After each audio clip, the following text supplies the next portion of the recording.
I was devastated that I was back at the place where I started. It felt like I hadn't learned anything. Among the few mistakes that I made early on in my career was not acknowledging how far I've come in my journey. You see, when we are starting our business, when we are in the initial years of our business, there's a lot of hard work that goes into the business. And at the same time, there's very little impact that every activity makes. We are doing a lot of small tasks that make the big puzzle work. Sometimes it's about delivering a product or making sure a customer email is replied to. And while these tasks may seem small and tiny, they are creating progress in our business.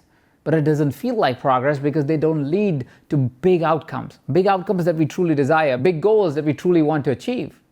And because of that, we start to wonder if our work is meaning anything. You see, in a new business, we must acknowledge the progress, the activity, the day-to-day process that we run to be able to lay the foundation of the business.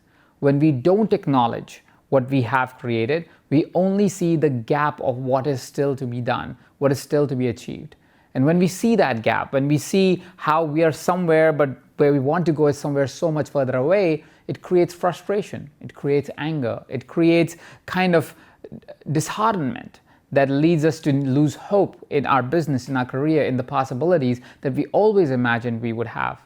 And that took away from my personal power to continue to work on my business. That may take away a lot of personal power from you to continue to work on your business, which is why you need to stop.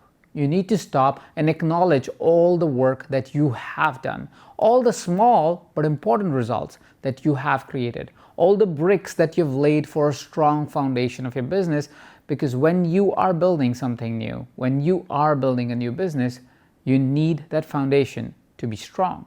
The second mistake that I made was when I would go to all the masterminds, all the events, I would meet other people, I would start comparing myself to them. I would start wondering, why is it that they are so successful and I'm not?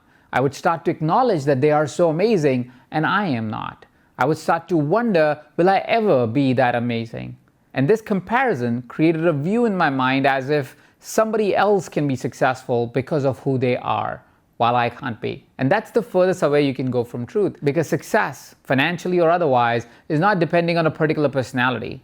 It depends on who you are, how you show up, how you serve your clients, the results that you create in society, the value you add to society, and what is your understanding of success.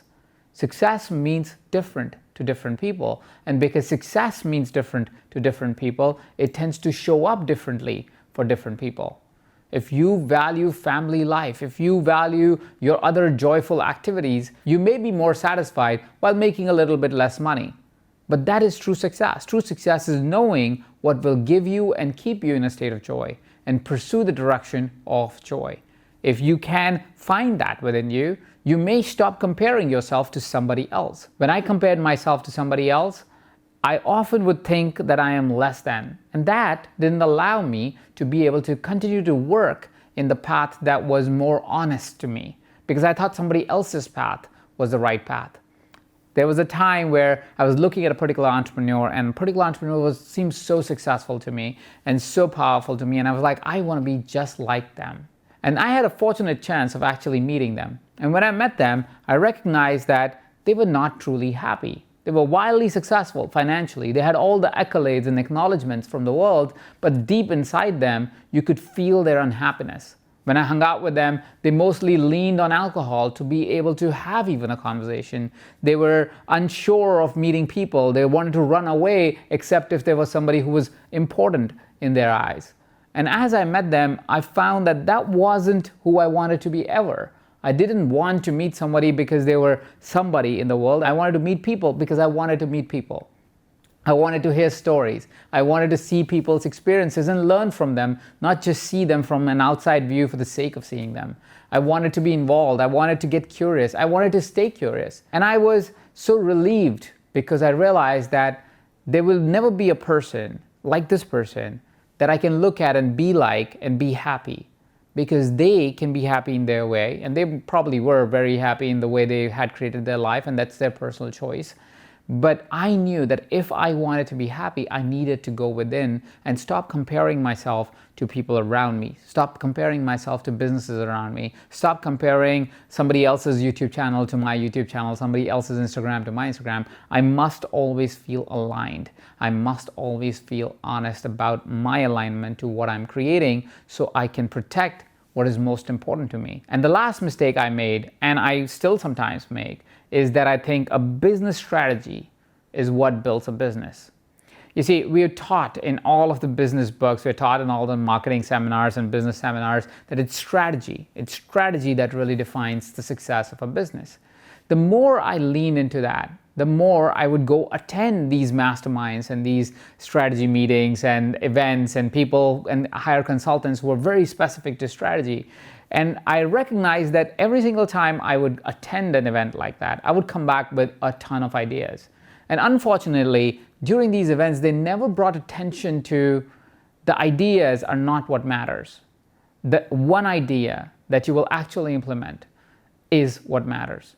You see, you get hundreds of ideas when you especially go to a large event where there are thousands and thousands of people, or hundreds of people even.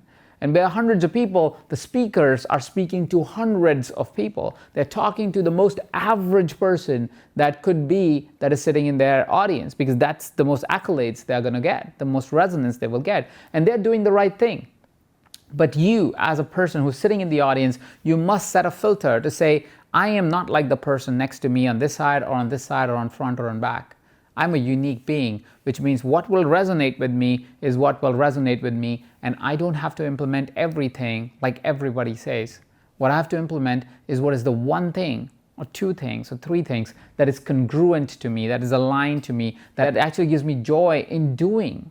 Because the act of doing, the process of doing is what creates success. The act of us saying, this is what I consciously choose and I dedicate my time, effort, and energy to it for a consistent amount of period of time, for a long period of time, is when you see success. It doesn't take one day, it doesn't take 10 days, it doesn't take 1 month. It might take years before you see the yield of the effort that you're putting towards a particular strategy, a particular playbook. So a particular strategy or a strategy overall or a group of strategies is going to fix your business is not going to fix your business. What's going to fix your business, what's going to grow your business, what's going to really make your business successful is that one thing that aligns with you perfectly, where you say, I would like to do this for a really long period of time without getting tired, without getting frustrated, without getting angry. And even if I would get frustrated, angry, and tired, I know I'll be able to pick myself back up because I love doing this. Right? And once you do that, it makes it easy for you to actually deploy that for a really long period of time. All strategies work, and I promise you, after coaching and consulting many companies, after building many companies of my own, every single company has its own unique strategy, and all of them work. All of them make millions and millions of dollars. All of them are wildly successful. All of them impact people, and they don't look anything like each other. So it's not about finding a perfect strategy, it's about finding the perfect strategy that you will implement over a long period of time. Which of these three mistakes have resonated most with you? Share with me in the comment section below. I'll love to hear what among these three have held you back.